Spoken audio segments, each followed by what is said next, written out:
എങ്ങനെയാണ് കുരങ്ങന്മാരുന്ന് മനുഷ്യന്മാരുണ്ടായെന്ന് പറയുന്നത്? പൂർവികര് അന്ന് കോഴിയുടെ മുട്ടനുണ്ടായെന്ന് ആരെ പറയുന്നു? എങ്ങനെയാണ് മനുഷ്യന്മാരുണ്ടായെന്നുള്ളത്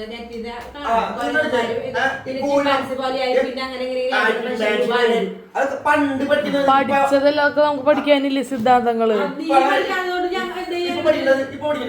പിന്നെന്താ പഠിക്കുന്നുണ്ട്? 9ാം ക്ലാസ്സിൽ പഠിക്കുന്നുണ്ട്, 10ാം ക്ലാസ്സിൽ പഠിക്കുന്നുണ്ട്. ഈ മൃഗങ്ങളിൽ മനുഷ്യന്മാരുണ്ടായിരുന്നു. അതവര് തിയറി ഇങ്ങനെ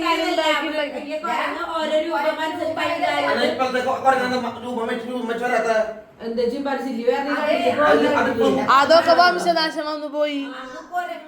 മനുഷ്യനായിട്ട് അതേ താടിയും മീശയും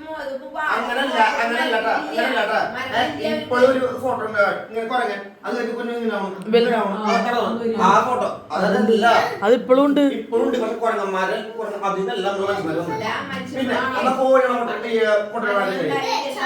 കോഴി കോഴി കോഴി ആണും പെണ്ണാണ് ആദ്യം ഉണ്ടായത്. ദൈവം സൃഷ്ടിച്ചു.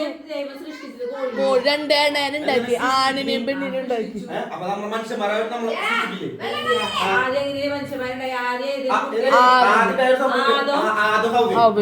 അതിനിപ്പോഴും അതിനാണ് കുട്ടികൾ.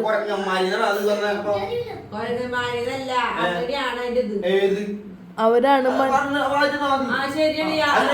ഈ ആദം എന്ന് പറയുന്നത് പുരാണങ്ങളിലാണ്. ഹിന്ദുക്കളുടെ, ക്രിസ്ത്യാനികളുടെയും മുസ്ലിങ്ങളുടെയും പുരാണങ്ങളിലാണ് ആദ്യം അവ്യം പറയുന്നത്.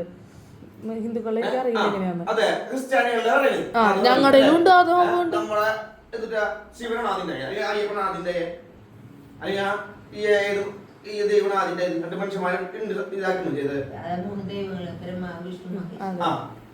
അത് പറയണ്ടേ അപ്പൊ അത് സൃഷ്ടിച്ച നീ പറഞ്ഞ പോലെ കോഴി ഒരേനെ സൃഷ്ടി കൊരങ്ങനീന്ന് ഉണ്ടായിന്ന് ഓരോരുത്തർ പറയണത്. എന്തുട്ട് പേരുണ്ടല്ലോ, അതെ ആദ്യകാലത്ത് മനുഷ്യനായി ജനിച്ചവർക്ക് മരണം ഉണ്ടായില്ല. അവരിങ്ങനെയാണ് തനിയും താടിയും മീശയും ഒന്നും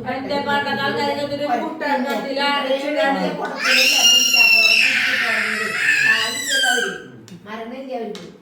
അത് താടിയും തീശയും തൊള്ളയും വാരും ഒക്കെ മുടിവട്ടലും കൊരങ്ങായി പോയി. അങ്ങനെ ഇരുന്ന് കൊരങ്ങനും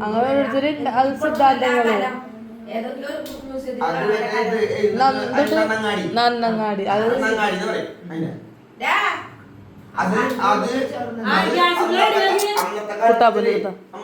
കാലത്ത് ഒരു വീട്ടുകാർക്ക് പറഞ്ഞാൽ ഒരു വീട്ട് അല്ലെങ്കിൽ ഒരാൾക്ക് അല്ലെങ്കിൽ ഒരു വീടിന്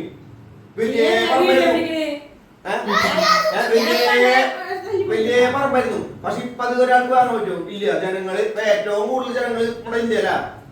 ഈ ചൈനക്കാൾ